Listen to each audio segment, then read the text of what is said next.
The early morning fog clung to the Rhine like a shroud as exhausted American infantrymen moved toward the riverbank near Remagen. For months, the Rhine had existed in their minds, not as a geographical barrier, but as a final wall guarding the heart of Nazi Germany. Every map, every intelligence report, every briefing repeated the same phrase like a warning etched into stone. The Germans will destroy their bridges. No one expected to cross the Rhine intact. No one imagined they would reach its shores and find the Ludendorff Bridge still standing, like a relic of a world that had not yet accepted the war was lost. Captain Jonathan Beck of the 9th Armored Division wiped mud from his binoculars and stared across the river. What he saw made no sense. Two massive stone towers flanked the bridge, heavy steel trusses stretched over the water, and the roadway still appeared unbroken. Smoke drifted from the far bank where retreating German units struggled to reorganize, but the structure remained defiantly upright. Beck lowered his binoculars and felt an uneasy thrill.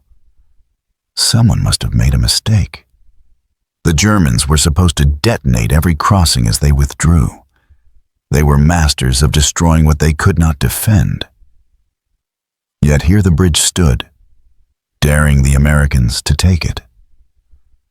Minutes later, Lieutenant Karl Heinz Peters of the 277th Volksgrenadier Division stood inside the western bridge tower, wrestling with the consequences of his own commander's failures. Wires snaked across the floor, leading to demolition charges that had been hastily installed in the final hours. Peters had been ordered to ensure the explosives were ready. He had followed orders, checked circuits, verified the voltage. But the charges under the main span had been sabotaged long before the Americans ever saw the bridge. Slave laborers had damaged the wiring. Fuses had been misaligned, and some explosives were missing entirely. There was no time to repair the sabotage. No engineers could be spared. No reinforcements were coming. Peters stared at the detonator with the sinking realization that he might become the officer who allowed the enemy to cross the Rhine. Across the river, American artillery crews took up firing positions on the hills. Tank engines growled as the lead elements of the 9th Armored Division crept toward Remagen. Word spread through the ranks with the electricity of a rumor too good to be true. The Rhine Bridge is still there.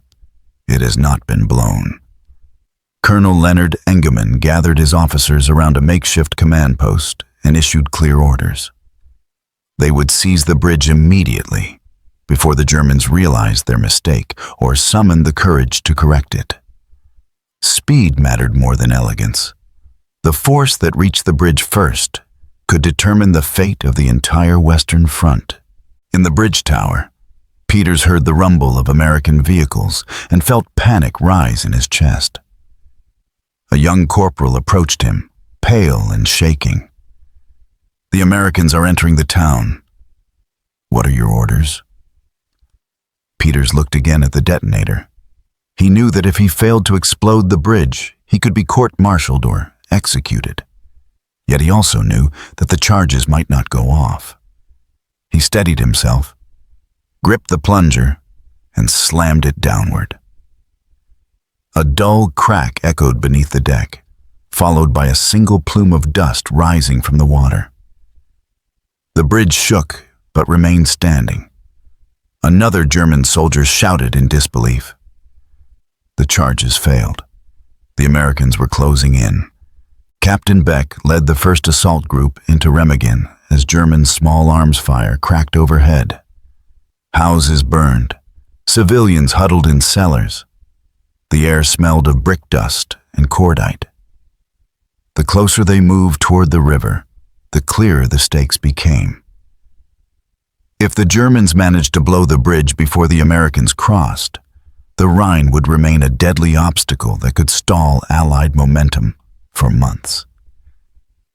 If the bridge endured, the war in the West could accelerate toward its conclusion. Beck reached the base of the eastern tower and shouted orders. Suppressing fire. Smoke grenades. Move! Bullets ricocheted from steel beams as American infantry dashed onto the bridge. Some threw themselves flat against the cold metal floor, gripping rifles and praying the structure would not explode beneath them. Others advanced inch by inch, pausing only long enough to fire back at German machine gun nests entrenched on the far bank. Above the noise, sergeants shouted encouragement. Keep moving. Do not stop. The Germans had already attempted to destroy the bridge once. No one knew if they would try again. On the western bank, a German officer named Major Hans Scheller watched the unfolding chaos from the hillside. Scheller had arrived only hours earlier to take command of the garrison, but he immediately recognized the catastrophe before him. The bridge should have been destroyed long before the Americans reached the town. Now there were no reserves to mount a counterattack. The few remaining machine gun crews were running low on ammunition. Scheller ordered them to hold their fire until the Americans reached the midpoint of the span. If the bridge could not be destroyed, then the enemy must be killed upon it. Beck's unit pressed forward under increasingly heavy fire. Sparks flew from the deck as bullets struck the steel plating. Private Mickey Barnes, a 19-year-old radio operator from Kansas, sprinted beside his captain while gripping the handset against his chest. The river roared beneath the bridge, dark and wide, carrying debris from the collapsing German front. Barnes shouted over the noise. They are hitting us from the tower windows. Beck nodded and signaled for a bazooka team. 2 soldiers crawled toward the nearest firing port, steadied their weapon, and unleashed a rocket that exploded inside the tower in a burst of flame and shattered stone. The Americans surged forward. German defenders retreated toward the far bank, some crawling, others limping, all aware that their last chance to destroy the bridge had passed. Peters, still in the tower, watched the American advance with a hollow sense of inevitability. He had followed orders, tried to detonate the charges, and failed. He imagined the consequences. His name might be associated with one of the greatest errors in German military history. Yet as the tower shook from another explosion, he realized a deeper truth. The war had been lost long before Remagen. The bridge was only the final symbol of a collapsing regime. Captain Beck reached the western tower and led his men through the smoke-filled doorway. They cleared room after room, finding wounded German soldiers, abandoned equipment, and smoldering debris. The final defenders had fled into the hills. Beck stepped to the riverbank, breathless, mud splattered, eyes stinging from smoke, and radioed the message that would stun Allied command. The Ludendorff Bridge is ours.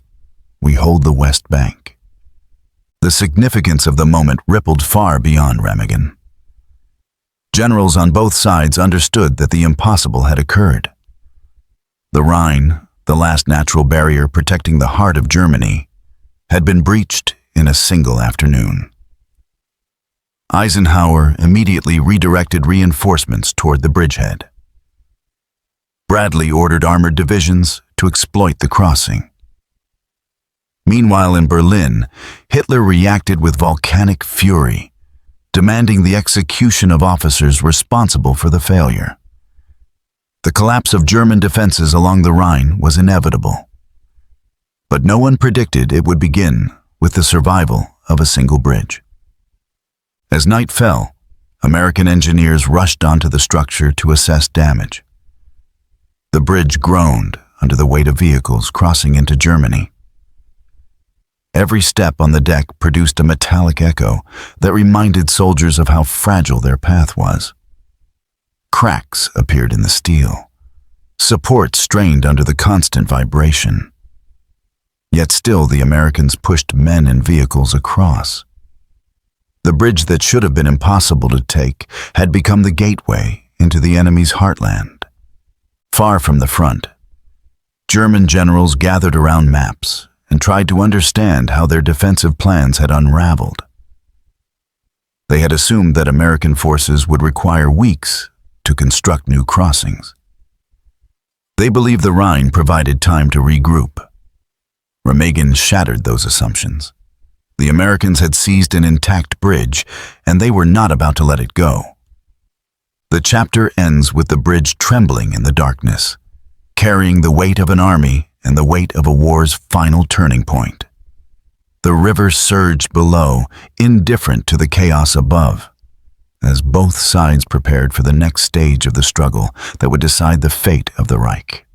The Ludendorff Bridge stood through the night like a wounded giant groaning under the strain of an entire army crossing its back.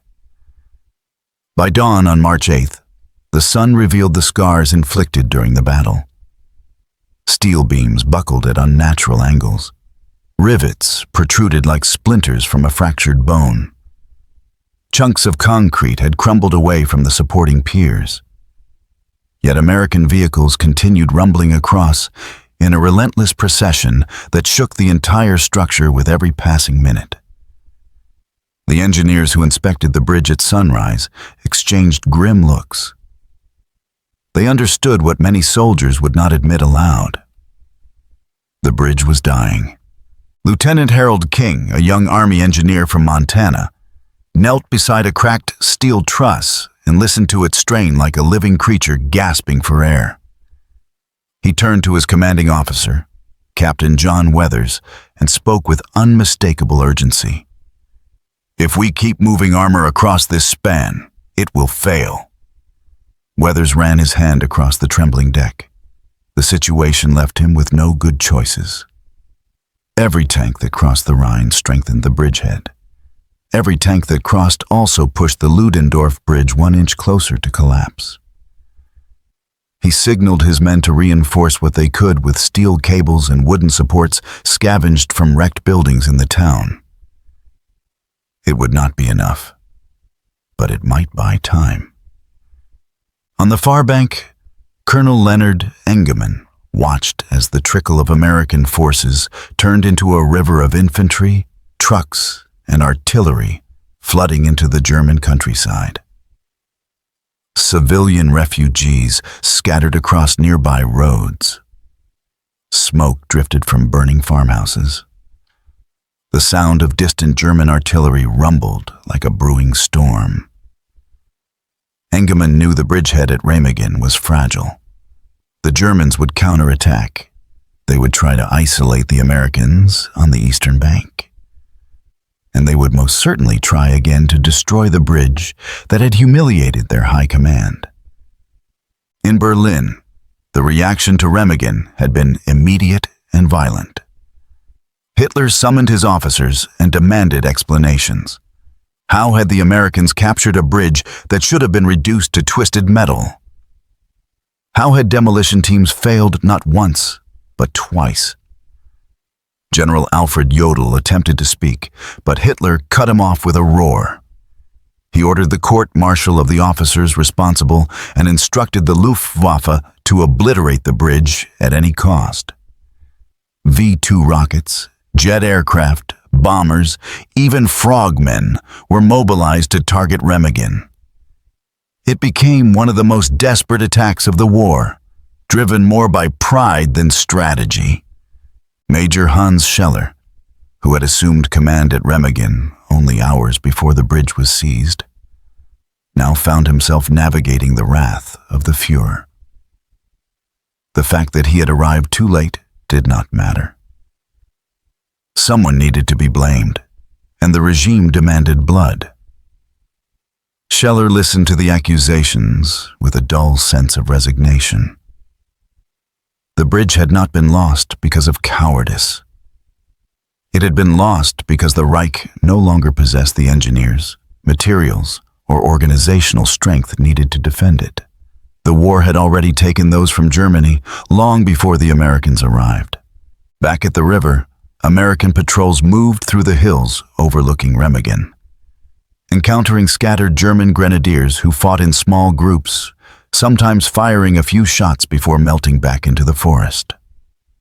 The bridgehead expanded slowly, but every gain worsened the condition of the Ludendorff Bridge.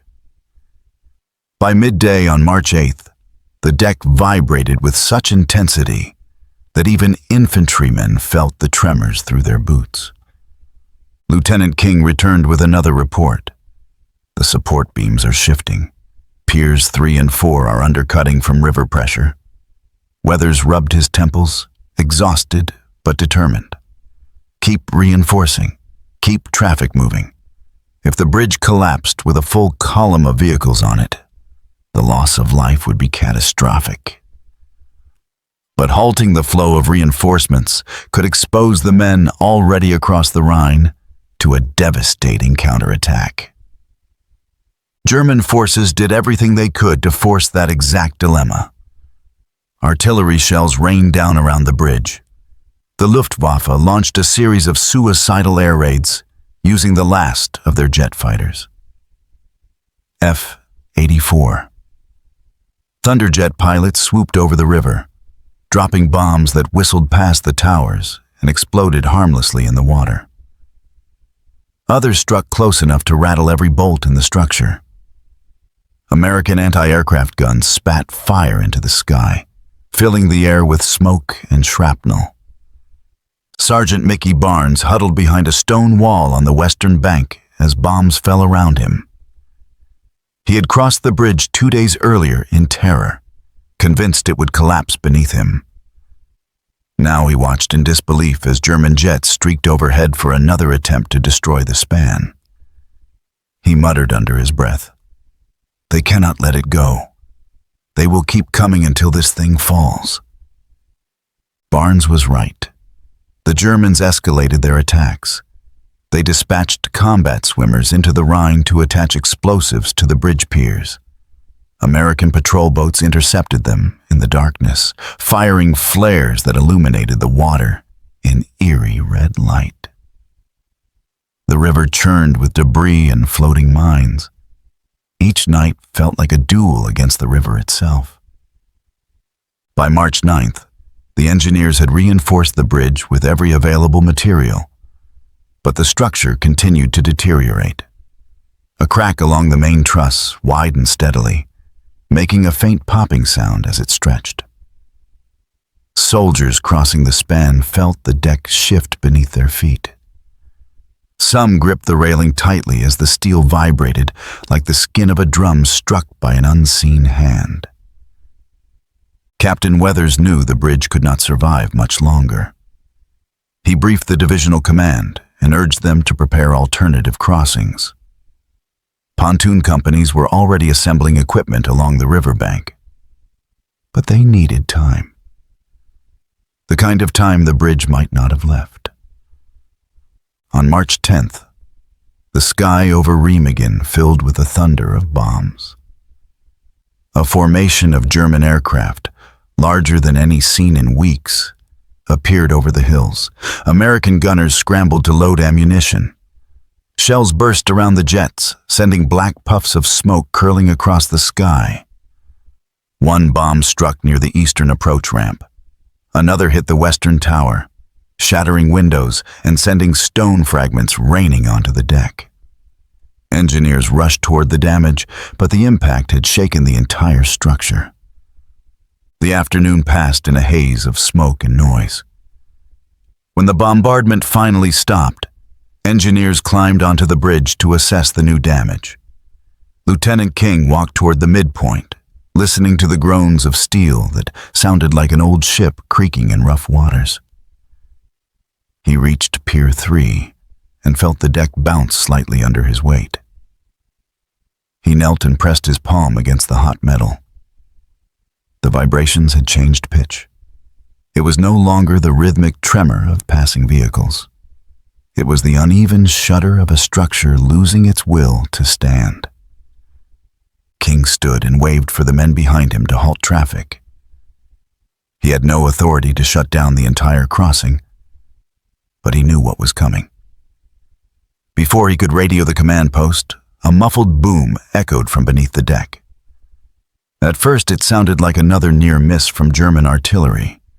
Then the entire bridge trembled violently, followed by a deafening metallic crack that rolled across the river like thunder. Soldiers on the western bank froze as a great shiver passed through the steel trusses. The deck sagged in the middle. A second boom followed, louder and more final. Then the Ludendorff Bridge gave way. The central span folded like a collapsing lung, sending steel beams crashing into the river. Soldiers, engineers, and machinery plunged into the churning water below. Screams mixed with the roar of collapsing metal. Men on both banks watched helplessly as the structure that had carried thousands of soldiers across the Rhine disappeared into a cloud of dust and debris. Sergeant Barnes dropped to his knees, stunned by the sight. He had crossed that bridge 3 times. He had smoked cigarettes on its deck and joked with engineers working below him. Now the mighty span lay broken in the river, its towers standing like hollow tombstones. Captain Weathers sprinted to the shoreline, shouting for rescue boats. Debris drifted downstream. Some men surfaced, gasping for air, clinging to pieces of the bridge. Others never emerged. The collapse killed dozens of Americans and wounded many more. The engineers had known the risk, but the loss struck the division like a physical blow. Minutes later, the radio crackled with orders from higher command. Build another crossing. Get the pontoon bridge up immediately. The Rhine must remain open. The race was on. The Germans believed they had finally halted the American advance. They assumed the destruction of the Ludendorff Bridge would buy time to reorganize. They were wrong. As dust settled over the water and the last echoes faded across the valley, American engineers were already hauling pontoon sections toward the riverbank. The Battle for Remagen was not over. It was entering its most critical phase, and time would become the deciding weapon. The dust from the collapsed Ludendorff Bridge had barely settled before the engineers of the 291st Engineer Combat Battalion were already moving. They had no luxury of mourning the dead or cataloging the wreckage. The Rhine, wide and restless, now stood between 2 halves of the American advance, threatening to fracture the momentum that had carried the Allies from the Ardennes to the doorstep of the Reich. If the Germans counterattacked now, if they brought artillery or armor to bear against the isolated forces on the eastern bank, the bridgehead could collapse. Every engineer understood the stakes. They were about to fight the river itself while under fire, and they had only one weapon left to do it. A floating bridge built from raw muscle, steel, and 10 hours of furious human will. Captain Robert Langley, commander of Company B, surveyed the chaos along the riverbank. Trucks roared past carrying pontoon sections. Cranes groaned as they lifted steel decking into place. Engineers shouted orders over the noise, their voices hoarse but determined. Langley lit a cigarette with hands still trembling from shock. The collapse had killed men he had worked beside since Normandy. He inhaled slowly, steadied himself, and turned to his men. "Our job has not changed," he said. "We build a bridge, so we build it under fire, and we build it now." On the hills overlooking the Rhine, German observers watched the frenzy of American activity with a mixture of frustration and disbelief. For days they had thrown everything at the Ludendorff Bridge. Bombers, artillery, rockets, even frogmen had failed to bring it down. Only structural fatigue had succeeded where German weapons could not. Now they expected the Americans to halt their advance, to pause and regroup, to let the Rhine reclaim its role as Germany's protective shield. Instead, What they saw defied their military doctrine. The Americans were preparing to build another bridge, even larger than the first. Lieutenant Karl Drescher of the German 11th Panzer Division peered through binoculars as cranes dipped pontoon sections into the river. "They are building a bridge under our guns," he muttered. His commanding officer, Oberst Ernst Klausmann, shook his head. "They are building it faster than we can destroy it." Klausmann had fought on the Eastern Front, where engineers struggled for days to build temporary crossings that often collapsed under their own weight. The idea that American troops could erect a Rhine crossing in a matter of hours was unthinkable. Yet the evidence unfolded before him on the river below. On the western bank, Langley strode toward the lead pontoon where Lieutenant Harold King knelt beside a set of steel cables thicker than a man's wrist. King had spent the previous 3 days calculating load bearings, current pressure, and anchor points for a possible pontoon crossing. He never imagined he would have to execute the plan so soon. He looked up as Langley approached. "The current is stronger than expected," King said. "If we do not secure the first pontoon correctly, the whole line will swing downstream." Langley clapped him on the shoulder. "Then we make damn sure it does not swing." The engineers heaved the first pontoon into place with ropes and brute strength. The river shoved against it immediately, testing its resolve. Men scrambled aboard, hammering stakes and securing cables while the current surged beneath them. A German artillery shell whistled overhead. It exploded on the shore, showering the river with mud and shattered brick. The engineers barely paused. They were accustomed to working on bridges under fire. Many had done it in France, Belgium, and the Ardennes. But the Rhine was different. The river's width and force made every mistake potentially fatal. A second pontoon followed, then a third. Each section had to be locked into the next with precision while the river tried to tear it from their hands. Langley barked instructions while King coordinated the alignment. Sweat dripped from their brows despite the cold air. The river roared, artillery thundered from the hills, and the engineers pressed on. Time seemed to shrink. Every minute counted. Every delay risked disaster for the troops already across the Rhine. As the first 30 meters of the bridge extended from the shore, German artillery intensified. Explosions erupted along the riverbank, sending geysers of water into the air. One shell struck a pontoon, ripping a hole in its side.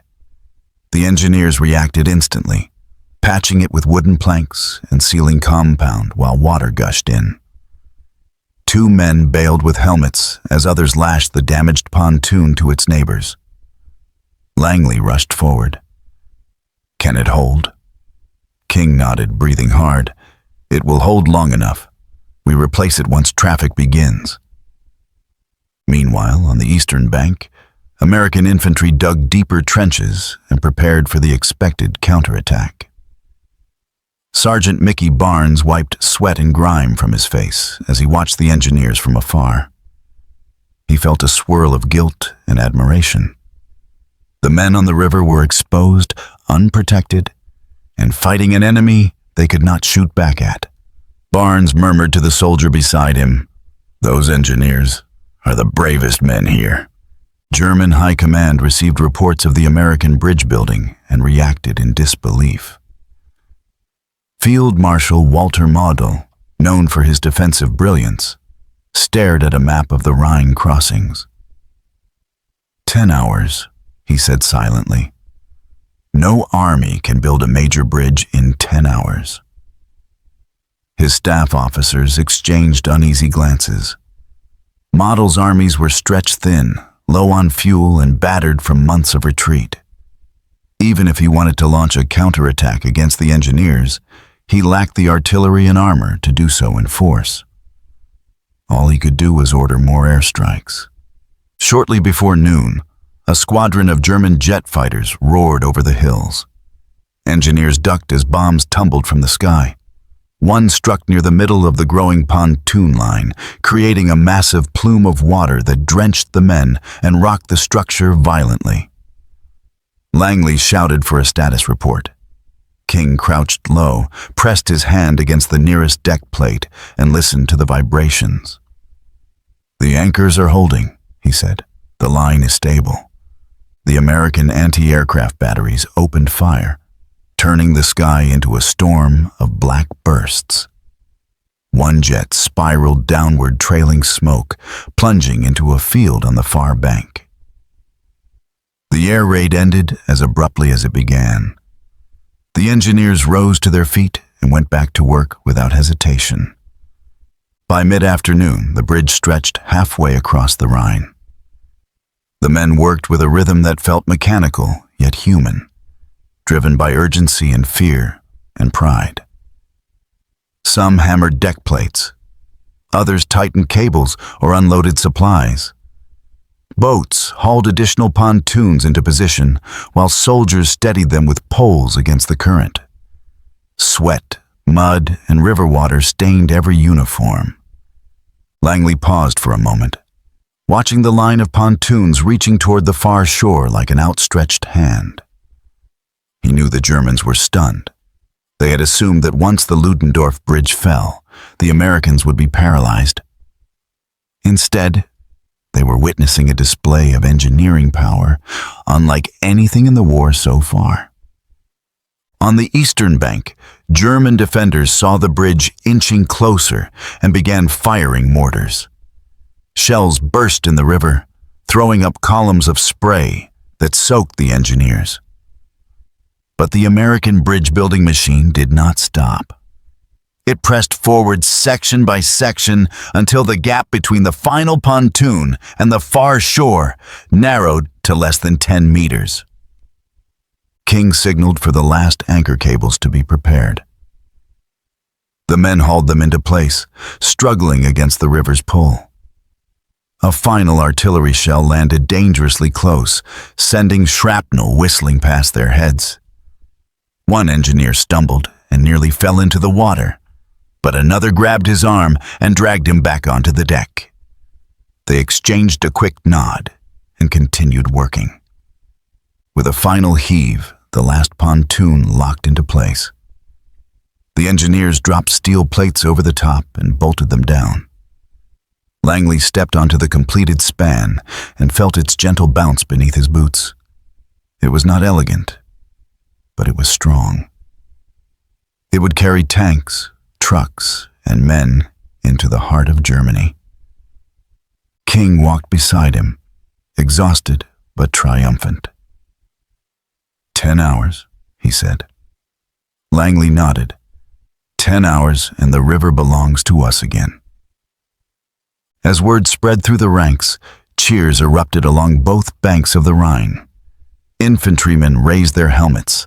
Tank crews revved their engines. Soldiers who had spent days under relentless fire now watched the impossible become reality. The Germans, who had believed the Rhine would slow the Allied advance, now faced a devastating truth. The bridge was not just a structure. It was a message written in steel and sweat. American industry and ingenuity could overcome even the greatest natural barrier. Nightfall came quietly. The engineers collapsed onto crates and blankets, too tired to celebrate. Trucks began rolling across the pontoon bridge, their headlights casting long beams across the water. The river continued to churn, but the crossing stood firm. The battle for the Rhine was no longer a story about geography. It had become a story about willpower. And the Germans, watching from the hills, understood that the war had entered its final stage. The Americans would not stop. The river had not stopped them, and nothing that followed would either. The pontoon bridge at Remagen did more than restore the American crossing over the Rhine. It sent a tremor through the German command structure that reached from the front lines to the marble corridors of the Reich Chancellery. The Rhine had long been revered as Germany's natural moat, a final barrier behind which the Wehrmacht could regroup and stage a defense worthy of its former reputation. The fall of the Ludendorff Bridge had been humiliating enough. The collapse of the bridge had brought a brief flicker of hope. Yet the news that the Americans had built a new crossing in less than half a day shattered what remained of the German general's confidence. In a bunker outside Bonn, General Rudolf von Poser studied the latest situation report with a tightening jaw. He traced the newly drawn bridgehead on the map with a trembling finger. It expanded like a spreading ink stain, pushing deeper into the heartland with every hour. American armored columns were now pouring across the Pontoon bridge, supported by artillery and supply trucks moving in a steady, uninterrupted flow. Von Poser turned to his staff officer, Major Dietrich Holtz. How quickly was this bridge built? Holtz cleared his throat, uncomfortable with the answer. 10 hours, sir. Von Poser scoffed. Impossible.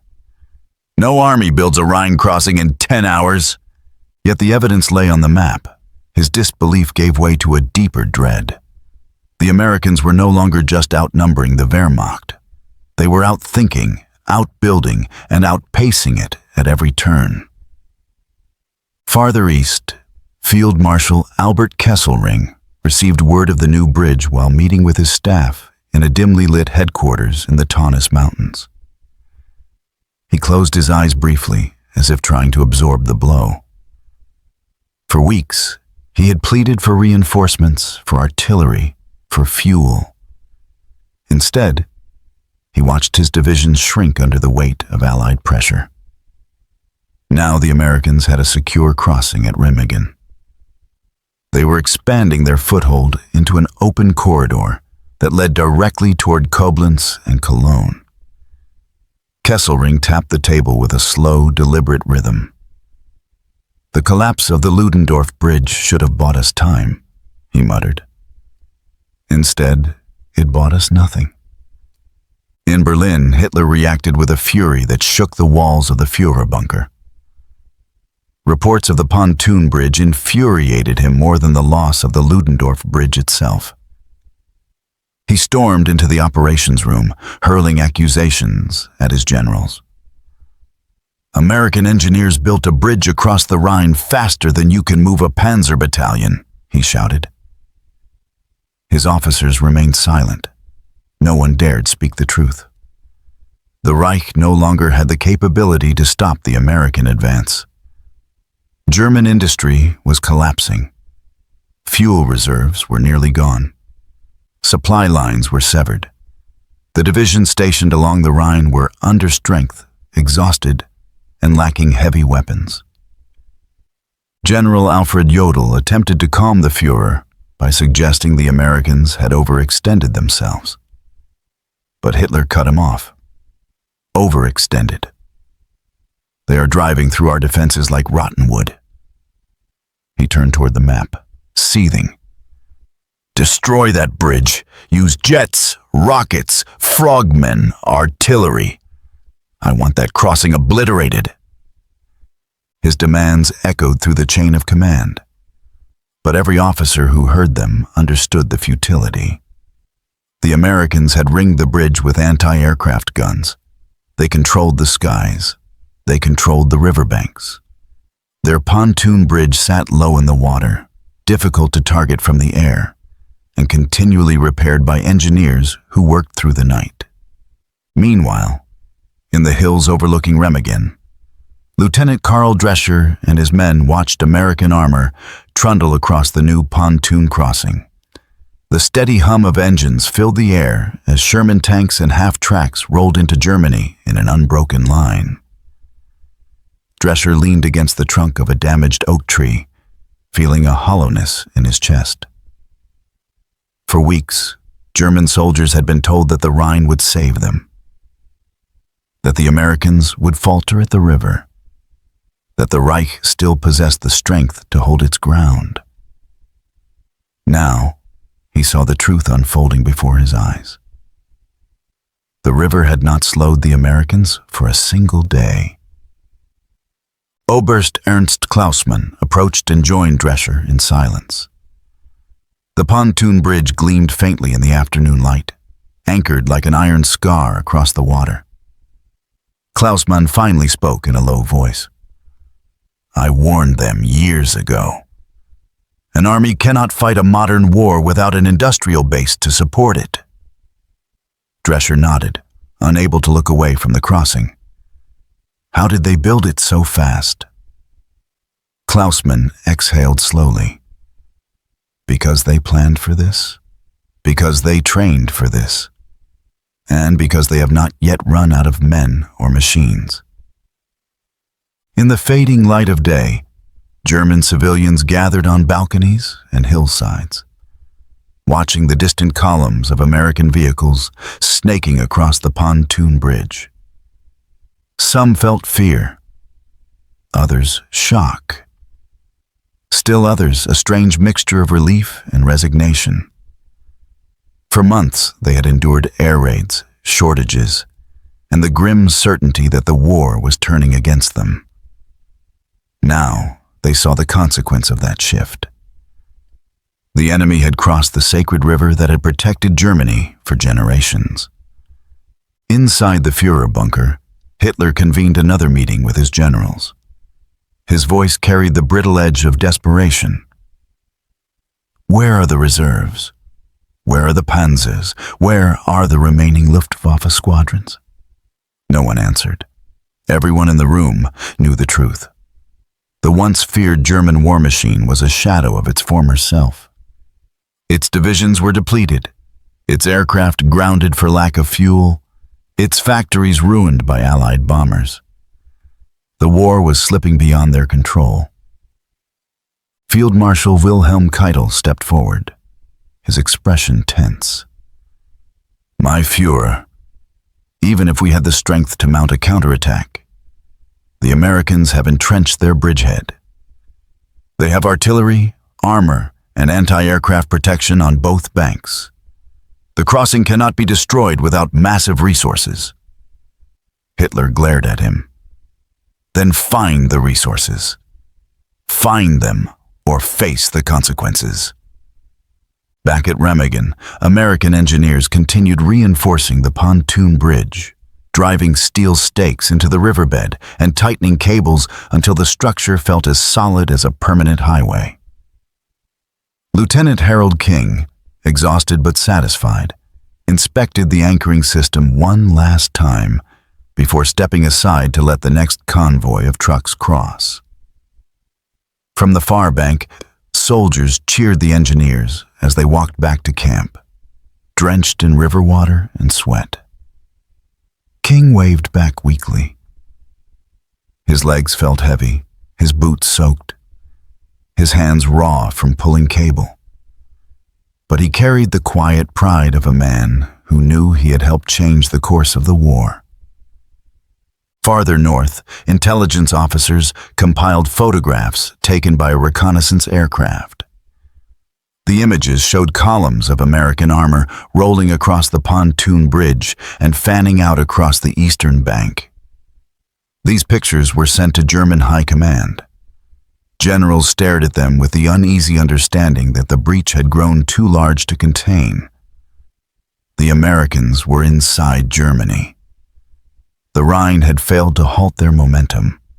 Every hour that passed widened the gap and weakened the German defense. In a small farmhouse outside Bad Honnef, Drescher scribbled a letter to his wife. He paused several times, searching for words to describe what he had seen without revealing military secrets. He wrote instead of the river's roar, the distant rumble of engines, and the feeling that history had shifted in a single moment. He folded the letter, knowing it might never reach her. As night settled over the Rhine Valley, the pontoon bridge glowed faintly under the beam of American searchlights. Vehicles continued crossing through the darkness, their engines humming like an unstoppable tide. The river flowed beneath them, indifferent yet conquered, its natural power harnessed by human ingenuity. Across Germany, generals braced for the inevitable. The Americans had achieved something the Wehrmacht once believed impossible. They had crossed the Rhine with speed, precision, and overwhelming determination. The shockwaves reached command posts, bunkers, field detachments, and families huddled in ruined homes. Men who had spent their careers studying war now faced the realization that their doctrines had been outpaced by an enemy they once dismissed as inexperienced. The war was not over, but the final act had begun. The Pontoon Bridge at Remagen did more than carry soldiers. It carried the weight of a collapsing regime, the hopes of millions yearning for the conflict to end, and the undeniable truth that Germany's defeat was now a matter of time rather than possibility. And as American forces pushed deeper into the heart of the Reich, the river behind them whispered the same message that echoed through every German command bunker. The last barrier has fallen.